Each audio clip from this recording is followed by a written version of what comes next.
ಬೆಂಗಳೂರಿನ ಡಿಜೆಹಳ್ಳಿ ಕೆಜೆಹಳ್ಳಿಯನ್ನ ನೆನಪು ಮಾಡಿಕೊಂಡ್ರೆ ಆ ಘಟನೆಯ ಬಗ್ಗೆ ನಿಮಗೆಲ್ಲ ಗೊತ್ತಿದ್ರೆ ಅದು ಏನಾಯಿತು ಅನ್ನುವಂಥದ್ದು ನಿಮಗೆಲ್ಲ ಗೊತ್ತಿದೆ. ಒಂದು ಸ್ಟೇಟ್ಮೆಂಟ್ ಸೋಷಿಯಲ್ ಮೀಡಿಯಾದಲ್ಲಿ ಹಾಕಿರುವಂಥ ಪರಿಣಾಮದಿಂದಾಗಿ ಅದು ಇಡೀ ಪೊಲೀಸ್ ಸ್ಟೇಷನ್ನೇ ಹೊತ್ತಿ ಉರಿಯೋ ರೀತಿಯಲ್ಲಿ ಆಗೋಯ್ತು. ವಾಹನಗಳನ್ನೆಲ್ಲ ಜಖಂ ಮಾಡಿದ್ದು ಆಗೋಯ್ತು. ಈಗ ಪೊಲೀಸರು ಒಬ್ಬನನ್ನ ವಿಚಾರಣೆಗೆ ಕರ್ಕೊಂಡು ಬರ್ತಾರೆ. 7 ನಿಮಿಷಗಳಲ್ಲೇ ಅವನಿಗೆ ಅನಾರೋಗ್ಯ ಆಗುತ್ತೆ. ಅವನನ್ನು ಆಸ್ಪತ್ರೆಗೆ ಕರ್ಕೊಂಡು ಹೋಗ್ತಾರೆ. ಬಟ್ ಅವನ ಸಾವಾಗತ್ತೆ. ಅದು ಪೊಲೀಸರಿಂದನೇ ಆಯಿತು ಅನ್ನುವಂಥದ್ದಕ್ಕೆ ಇಡೀ ಪೊಲೀಸ್ ವಾಹನಗಳನ್ನೆಲ್ಲ ಒಡೆದು ಹಾಕಿದ್ರು. ಹಾಗಿದ್ದಾಗ ಏನಾಯ್ತು ಈ ಬೆಳವಣಿಗೆ? ಮುಖ್ಯಮಂತ್ರಿಗಳೇನು ಹೇಳಿದ್ರು? ಗೃಹ ಮಂತ್ರಿಗಳೇನು ಹೇಳಿದ್ರು? ನೋಡೋಣ. ರಣರಂಗವಾದ ಚನ್ನಗಿರಿ ಪೊಲೀಸ್ ಠಾಣೆ. ಮಿಡ್ನೈಟ್ನಲ್ಲಿ ಪುಂಡರ ಕಲ್ಲು ತೂರಾಟ. 7 ಪೊಲೀಸ್ ವಾಹನ ಧ್ವಂಸ, 11 ಪೊಲೀಸರಿಗೆ ಗಾಯ. ಹೌದು, ದಾವಣಗೆರೆಯ ಚನ್ನಗಿರಿ ಪೊಲೀಸ್ ಠಾಣೆ ರಣಾಂಗಣವಾಗಿದೆ. ಮಟ್ಕಾ ಕೇಸಲ್ಲಿ ವಶಕ್ಕೆ ಪಡೆದಿದ್ದ ಆದಿಲ್ ಎಂಬಾತ ಪೊಲೀಸ್ ಕಸ್ಟಡಿಯಲ್ಲಿ ಮೃತಪಡ್ತಾ ಇದ್ದಂತೆ ಮೃತನ ಕುಟುಂಬಸ್ಥರು ಹಾಗೂ ಸಂಬಂಧಿಕರು ಪೊಲೀಸ್ ಠಾಣೆ ಬಳಿ ಪ್ರತಿಭಟನೆ ನಡೆಸ್ತಾ ಇದ್ದಂತೆ ಇದ್ದಕ್ಕಿದ್ದಂತೆ ಪುಂಡರ ಗುಂಪು ಅಟ್ಟಹಾಸ ಮೆರೆದಿದೆ. ಮಧ್ಯರಾತ್ರಿ ಪೊಲೀಸ್ ಠಾಣೆ ಮೇಲೆ ಕಲ್ಲು ತೂರಾಟ ನಡೆಸಿದ್ದಾರೆ. ಪೊಲೀಸ್ ವಾಹನಗಳನ್ನು ಧ್ವಂಸಗೊಳಿಸಿದ್ದಾರೆ. ಪುಂಡರ ಈ ಪುಂಡಾಟದಿಂದ ಪೊಲೀಸರೇ ಆಘಾತಕ್ಕೆ ಒಳಗಾಗಿದ್ದಾರೆ. ಕಣ್ಣೆದುರೇ ಇಷ್ಟೆಲ್ಲ ನಡೀತಾ ಇದ್ರೂ ಏನೂ ಮಾಡದ ಸ್ಥಿತಿಯಲ್ಲಿ ಪೊಲೀಸರು ಮೌನ ವಹಿಸಿದ್ದಾರೆ. ಇಡೀ ಘಟನೆಯಲ್ಲಿ 7 ವಾಹನಗಳು ಧ್ವಂಸಗೊಂಡಿವೆ. 11 ಪೊಲೀಸರು ಗಾಯಗೊಂಡಿದ್ದಾರೆ. ಚನ್ನಗಿರಿ ಪೊಲೀಸ್ ಠಾಣೆ ಧ್ವಂಸ ಪ್ರಕರಣ ಒಂದು ರೀತಿಯಲ್ಲಿ ಪ್ರೀ ಪ್ಲಾನೆಡ್ ಅನ್ನುವಂಥದ್ದು. ಯಾಕಂದರೆ ಬೆಂಗಳೂರಿನ ಕೆಜಿಹಳ್ಳಿ ಡಿಜಿಹಳ್ಳಿ ಯಾವ ರೀತಿಯಾಗಿ ಪ್ರೀ ಪ್ಲಾನ್ ಮಾಡಿದ್ರು ಅದೇ ರೀತಿಯಾಗಿ ಚನ್ನಗಿರಿಯ ಪೊಲೀಸ್ ಠಾಣೆಯ ಒಂದು ಧ್ವಂಸ ಪ್ರಕರಣ ಕೂಡ ಪ್ರೀ ಪ್ಲಾನೆಡ್ ಅನ್ನುವಂತಹ ಅನುಮಾನ ಕೂಡ ವ್ಯಕ್ತ ಆಗ್ತಿರುವಂಥದ್ದು. ಆದಿಲ್ ಸಾವನ್ನಪ್ಪಿರುವಂಥ ನೆಲೆಯಲ್ಲಿ ಕುಟುಂಬಸ್ಥರು ಒಂದು ಆರೋಪವನ್ನು ಮಾಡ್ತಾರೆ, ಇದು ಲಾಕಪ್ ಡೆತ್ ಅನ್ನುವಂಥದ್ದು. ಪೊಲೀಸ್ ಠಾಣೆ ಒಳಗೆ ಕುಟುಂಬಸ್ಥರು ಕಂಪ್ಲೇಂಟ್ ಕೊಡ್ತಾ ಸಂದರ್ಭದಲ್ಲಿ ಏಕಾಏಕಿ ಅದೇ ಈ ಪ್ರಕರಣಕ್ಕೆ ಸಂಬಂಧ ಇಲ್ಲದಂತಹ ಒಂದು ಗುಂಪೊಂದು ಪೊಲೀಸ್ ಠಾಣೆ ಮೇಲೆ ಒಂದು ಕಲ್ಲು ತೂರಾಟ ಮಾಡ್ತಾರೆ.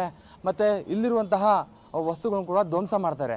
ಈ ಹಿನ್ನೆಲೆಯಲ್ಲಿ ಇದು ಆ ಗುಂಪು ಯಾವುದು ಅನ್ನುವಂಥದ್ದು ಸಾಕಷ್ಟು ಒಂದು ಪ್ರಶ್ನೆಗೆ ಗುರಿ ಮಾಡಿರುವಂಥದ್ದು. ಮತ್ತು ಪೊಲೀಸರು ಕೂಡ ತನಿಖೆಯನ್ನು ಕೂಡ ನಡೆಸ್ತಾ ಇರುವಂಥದ್ದು. ಅವ್ರ ಮೇಲೆ ಕಂಪ್ಲೇಂಟ್ ಇತ್ತು ಅಂತೇಳಿ ಅವ್ರನ್ನ ಪೊಲೀಸ್ ಸ್ಟೇಷನ್ಗೆ ಕರ್ಕೊಂಡು ಬಂದಿದ್ದಾರೆ. 7 ಮಿನಿಟ್ಸ್ ಒಳಗಡೆ ಅವನಿಗೆ ಆರೋಗ್ಯದ ಇದು ಆಗಿ ಅವರು ತೀರ್ಕೊಂಡಿದ್ದಾರೆ. ಅದಕ್ಕೆ ಅವರು ಪೊಲೀಸ್ನವರೇ ಹೊಡೆದು ಸಾಯಿಸಿದ್ದಾರೆ ಅನ್ನೋವಂಥ ರೀತಿಯಲ್ಲಿ ಪ್ರತಿಭಟನೆ ಮಾಡಿ ಪೊಲೀಸ್ ಸ್ಟೇಷನ್ ನುಗ್ಗೋದಕ್ಕೆಲ್ಲ ಪ್ರಯತ್ನ ಮಾಡಿ ಅದಕ್ಕೆ ಅವರು ಟೇರ್ ಗ್ಯಾಸ್ ಸೆಲ್ಸೋದೆಲ್ಲ ಸಿಡಿಸಿದ್ದಾರೆ. ಅದೇ ನ್ಯಾಚುರಲಿ ಕಲ್ತೂರಾಟ ಮಾಡಿದಾಗ ಅಲ್ಲಿರೋರಿಗೆಲ್ಲರಿಗೂ ಕೂಡ ಗಾಯಗಳಾಗ್ತವೆ. ಅದನ್ನು ಕಂಟ್ರೋಲಿಗೆ ತಗೊಂಡಿದ್ದಾರೆ. ಈಗಾಗಲೇ ನಾವು ಒಂದು 4 ಪ್ರಕರಣಗಳನ್ನ ದಾಖಲು ಮಾಡ್ಕೊಂಡಿದ್ದೇವೆ. ಯಾರಿದ್ರು ಏನು ಅಂತ ಎಲ್ಲ ಹೇಳಿ ನಾವು ಸ್ವಲ್ಪ ನಮ್ಮಲ್ಲಿರುವಂತಹ ವಿಡಿಯೋಗ್ರಫಿಯಿಂದ ಐಡೆಂಟಿಫೈ ಮಾಡಿ ಗುರುತಿಸಿದ ನಂತರ ಮುಂದಿನ ಕ್ರಮವನ್ನು ಕೈಗೊಳ್ತೇವೆ. ಬಟ್ ಸಡನ್ ಆಗಿ ಅಲ್ಲಿದ್ದಂತಹ ಇನ್ನೊಂದು ಗುಂಪು ಪ್ರಚೋದನೆಗೊಂಡು ಈ ಥರ ಸಡನ್ ಆಗಿ ಮಾಡಿದ್ದಾರೆ. ಕೆಲವು ಲೀಡರ್ಸು ಕೂಡ ಈಗಾಗಲೇ ಬಂದು ನಮ್ಮ ಹತ್ರ ಮಾತಾಡಿದ್ದಾರೆ. ಮೇಡಮ್, ನಮಗೆ ಇಲ್ಲಿ ಕೇಸಲ್ಲಿ ಏನಾಗಿದೆ ಅಂತ ನಮಗೆ ನಿಜಾಂಶ ಗೊತ್ತಿದೆ, ಬಟ್ ಆ ಗ್ರೂಪ್ ಯಾರು ಬಂದಿದ್ರು ಏನು ಅಂತ ಹೇಳಿ ಅವರನ್ನು ಪತ್ತೆ ಹಚ್ಚಬೇಕು, ಅವ್ರ ಮೇಲೆ ಕ್ರಮ ಕೈಗೊಳ್ಳಬೇಕು ಅಂತಲೂ ಕೂಡ ಹೇಳಿ ಈಗಾಗಲೇ ರೆಪ್ರೆಸೆಂಟೇಷನ್ ಕೂಡ ಕೊಟ್ಟಿದ್ದಾರೆ.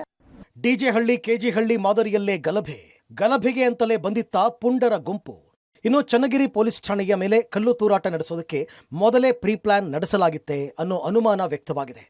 ಮೃತನ ಕುಟುಂಬಸ್ಥರು ಸಮಾಧಾನವಾಗಿದ್ದರೂ ಹೊರಗಿನಿಂದ ಬಂದ 100 ಮಂದಿ ಏಕಾಏಕಿ ಪೊಲೀಸ್ ಠಾಣೆ ಮೇಲೆ ದಾಳಿ ನಡೆಸಿದ್ದಾರೆ. ಡಿಜೆಹಳ್ಳಿ ಕೆಜಿಹಳ್ಳಿ ಮಾದರಿಯಲ್ಲೇ ಗಲಭೆ ನಡೆಸುವ ಪ್ಲಾನ್ ಮಾಡಿಕೊಂಡೇ ಉದ್ರಿಕ್ತರ ಗುಂಪು ಬಂದಿರೋದು ಬಯಲಾಗಿದೆ. ಚನ್ನಗಿರಿ ಪೊಲೀಸ್ ಠಾಣೆ ಮೇಲೆ ಕಲ್ಲು ತೂರಿದಂತಹ ಕಿಡಿಗೇಡಿಗಳು ಪೊಲೀಸರ ಮೇಲೆ ಕೂಡ ಕಲ್ಲು ತೂರಾಟ ಮಾಡಿರುವಂಥದ್ದು. 11 ಜನ ಪೊಲೀಸರು ಈಗಾಗಲೇ ಗಾಯಗೊಂಡಿರುವಂಥ ಹಿನ್ನೆಲೆಯಲ್ಲಿ ತಾಲೂಕು ಆಸ್ಪತ್ರೆಯಲ್ಲಿ ಚಿಕಿತ್ಸೆಯನ್ನು ಕೂಡ ಪಡೀತಾ ಇದ್ದಾರೆ. ಅಲ್ಲದೆ ಠಾಣೆ ಮುಂಭಾಗದಲ್ಲಿರುವಂತಹ 10ಕ್ಕೂ ಹೆಚ್ಚು ವಾಹನಗಳು ಕೂಡ ಜಖಂಗೊಂಡಿರುವಂಥ ಹಿನ್ನೆಲೆಯಲ್ಲಿ ಅದರಲ್ಲೂ ಸಾರ್ವಜನಿಕ ಆಸ್ತಿಪಾಸ್ತಿಗಳನ್ನು ಕೂಡ ನಷ್ಟ ಮಾಡಿರುವಂಥ ಹಿನ್ನೆಲೆಯಲ್ಲಿ ಪೊಲೀಸರು ಕೂಡ ಆ ಕಿಡಿಗೇಡಿಗಳನ್ನ ಬಂಧಿಸೋಕೆ ಒಂದು ಬಲೆಯನ್ನು ಬೀಸಿದ್ದಾರೆ. ಇದು ಲಾಕಪ್ ಡೆತ್ತ, ಸಹಜ ಸಾವ?